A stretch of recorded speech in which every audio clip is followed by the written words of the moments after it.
Hello everyone, and welcome to my top 8 Mario Kart games list. I figured this video would be too short if I did a simple slideshow thing, so instead I'm going to be talking about all these games, and you'll get to hear my voice. So without further ado, let's get started. At number 8, we have the very first Mario Kart game, which would be Super Mario Kart. This game was released for the SNES in 1992, and you can kind of tell it's a game that's over 25 years old. Now, I'm not saying there's anything wrong with that, but this game definitely looks a bit clunkier compared to what we have now. The controls certainly feel a little weird too, and definitely not as user-friendly as some of the more modern Mario Kart games. Let's talk about what truly makes a Mario Kart game though, the tracks. Unfortunately, there really isn't the creativity we see in today's Mario Kart games. It could have a lot to do with the limitations of a 16-bit console, but there's 3 Ghost Valleys, 3 Bowser's Castles, 2 Vanilla Lakes, 2 Koopa Beaches, 2 Choco Islands, 3 Donut Plains, and 4 Mario Circuits. However, there is the original Rainbow Road, and you gotta give this game credit for starting the trend of Mario Kart's most famous track that they're known for. And because there's a bunch of tracks that kind of look exactly like the other tracks in the game, it really limits how much different they are, at least in my mind. There's certainly some cool tracks like Mario Circuit 2 with that jump at the end, but overall, it's mostly forgettable. The music is more of a mixed bag. The Mario Circuit theme is definitely a classic, and I like the Bowser's Castle and Donut Plains themes quite a bit too. The best is undoubtedly Rainbow Road though, as I still like the original music here a lot better than the Mario Kart 8 remake. However, the rest of the soundtrack is kinda mediocre in my opinion. Overall, I could see how some people really would like this game at the time it was released. But as someone who has spent their entire life in the 21st century, I can't help but think it's the worst Mario Kart game. At number 7, we have Mario Kart 64. Released on the N64 in 1996, Mario Kart 64 was definitely a step up from its predecessor. How much of a step up, though? Well, it's gone down from 20 to 16 tracks, but there's definitely a lot more creativity in these 16 tracks. The graphics are certainly a lot more appealing, and we really start to get that classic Mario Kart feel from playing this game. Because yeah, this is the game where the blue shell was introduced. The controls are still a little bit wacky, but not quite as bad as they are in Super Mario Kart. Just don't talk to me about driving around Sherbet Land though, let's just not talk about that. In any case, this game truly hit some home runs with its 16 tracks. Bowser's Castle, Banshee Boardwalk, and Choco Mountain are my personal 3 favorites, but that's definitely not the most famous track from this game. The iconic Rainbow Road, with its beautiful lights and music, has undoubtedly been a key moment in many 90s kids' childhoods. So I don't think I can fully appreciate it, but I certainly understand it. That Rainbow Road is probably what made Nintendo think, yeah, we're doing this in every one of these games from now on. The music is quite a good range, from the catchy Raceway theme and the Choco Mountain theme, to the spooky Bowser's Castle and Banshee Boardwalk themes. You'll hear that Raceway theme a lot though, as it's in 4 of the 16 tracks. I've never gotten a chance to play the battle mode because I've only played this on a virtual console, but I've heard it's one of the most fun battle modes in the Mario Kart series, and that's certainly something to take note of. In conclusion, Mario Kart 64 is a big step up from Super Mario Kart, and it was proof that Nintendo was really heading in the right direction with this series. At number 6, we have Mario Kart Super Circuit. Okay, I promise you this list won't be all the Mario Kart games in the order they were released, even though it kinda seems like that so far. Super Circuit was released for the Game Boy Advance in 2001, a year before I was born.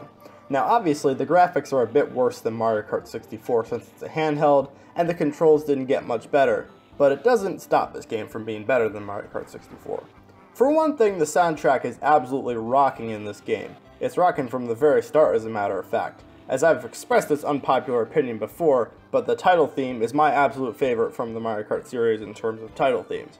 It just so happens that many of the great tracks from this game also have great music as well, like Sky Garden, Cheeseland, Sunset Wilds, I guess you could throw Ribbon Road in there too.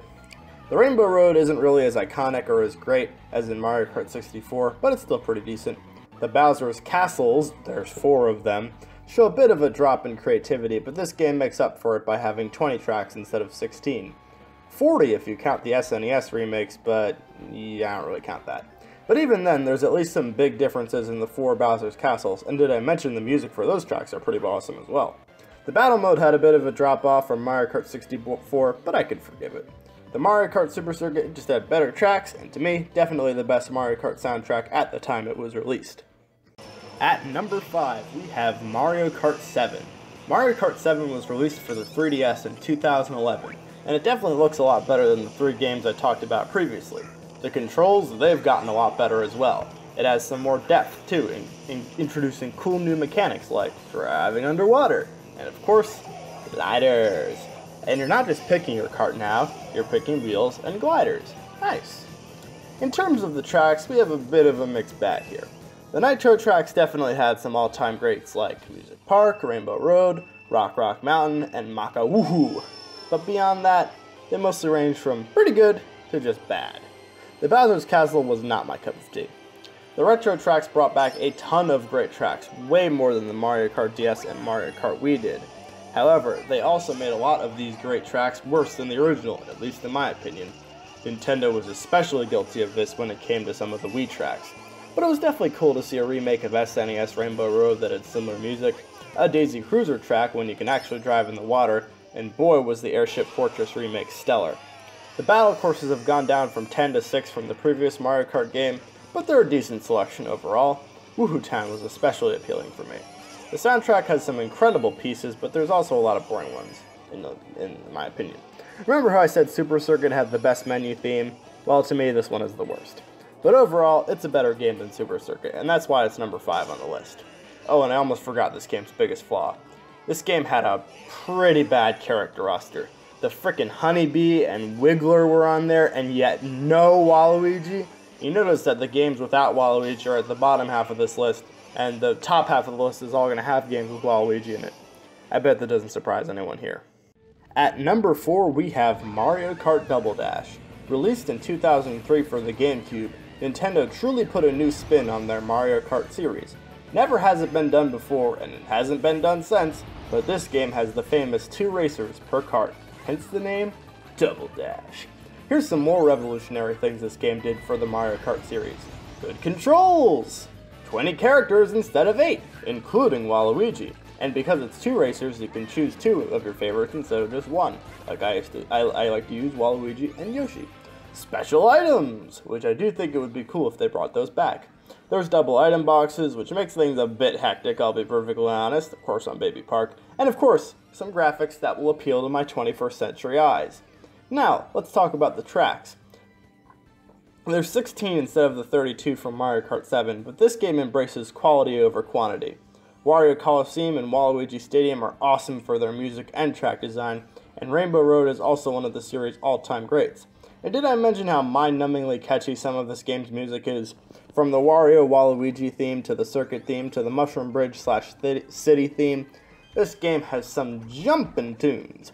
The battle mode was another key part of this game, as it introduced Shine Thief and Bob-omb Blast, which was brought back along with double item boxes as part of Mario Kart 8 Deluxe's nostalgia trip. Overall, Double Dash is a game with great music, some great tracks, and great controls. It's a true staple in the Mario Kart series for its unique little quirks as well. At number 3, we have the game after Double Dash in the Mario Kart series, Mario Kart DS. Released in 2005 for the DS, this game was the first Nintendo game ever to allow for online play. It obviously had a bit of a graphics drop from Double Dash, and the character roster got smaller as well. But all is forgiven when you remember Waluigi. Not to mention, the controls in this game are very cool and kinda broken even. You gotta love snaking. Anyway, I'll be brutally honest, there's a handful of tracks in this game that just plain suck. However, there's also a large handful of awesomely creative tracks. Whether it be Delfino Square, Tick-Tock Clock, Airship Fortress, or the legendary Waluigi Pinball, there is no shortage of fun tracks in Mario Kart DS. The music is kinda quirky, but in a good way. I've said this before, but it just sorta has this DS feel to it that I can't really describe. I did play quite a few DS games when I was younger, so maybe it's just nostalgia kicking in. I don't know. What truly sets Mario Kart DS apart from any of the other Mario Kart games, though, is its mission mode. For introverts that love Mario Kart, such as myself, you don't always want to have a friend over to play. So this mission mode really does add a lot to the single player mode, and as a Mario Kart fan, we should really be begging Nintendo to bring it back. The battle mode is okay, but the mission mode is really where it's at. All in all, Mario Kart DS was another excellent addition to the Mario Kart series. At number 2, we have Mario Kart 8 Deluxe. Released in 2017 for the Nintendo Switch, This game is very similar to its predecessor in the Mario Kart series, Mario Kart 8, so I'll sort of be ranking it under the same umbrella here. Mario Kart 8 Deluxe kept all the things that made the original Mario Kart 8 so enjoyable. Great controls, eye-catching graphics, 48 different tracks, live orchestrated music, all that good stuff. But it added some very missed characters from old Mario Kart games. King Boo, Bowser Jr., and Dry Bones. Unfortunately, there are still tons of filler characters on the roster that don't belong, such as a certain someone that is both pink and gold, but I digress. Now, if you have a game with 48 tracks, some of them are bound to be freaking great. Bowser's Castle, Sunshine Airport, Electrodrome, and the F-Zero tracks really do it for me. There's tons of great retro remakes as well, and it's so impressive to see the transition from old-fashioned GBA or SNES to HD. The battle mode obviously improved drastically from the Wii U version, as there's new modes and actual battle tracks. Hooray! The Boo and the Feather add new depth to the items. Feather is obviously only used in battle mode, and there's really no POW block items that just suck in this game, other than the blooper and coin. But the whole item system is another minor problem I have with this game. The double item boxes make things a bit on the hectic side, like I said with Double Dash, and the coins are unfair when you're in first place, and you can literally get like a green shell if you're in 10th place. The item distribution kinda sucks. But overall, this game is fabulous. It's not number one though. At long last, we have number one, and it is Mario Kart Wii. Subscribers of my channel who've been here for a while probably saw this coming from a mile away, but there are very few games that I love as much as Mario Kart Wii.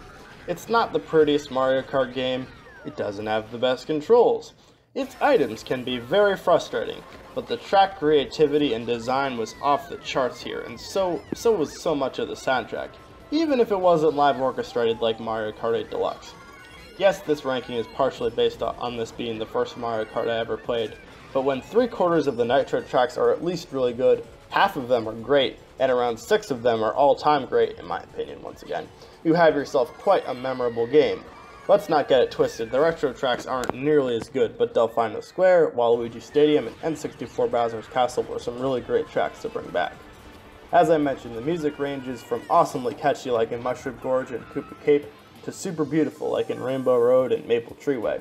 The character roster is the best in the Mario Kart series in my opinion. There's no throwaway characters except maybe Baby Daisy and Baby Peach, but I'll give them a pass. It wasn't like they were dabbling in pink gold Peach yet.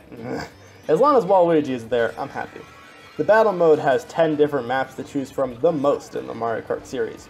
This game will forever be special to me, and it'll be hard for Nintendo to make a better Mario Kart game than this, in my opinion.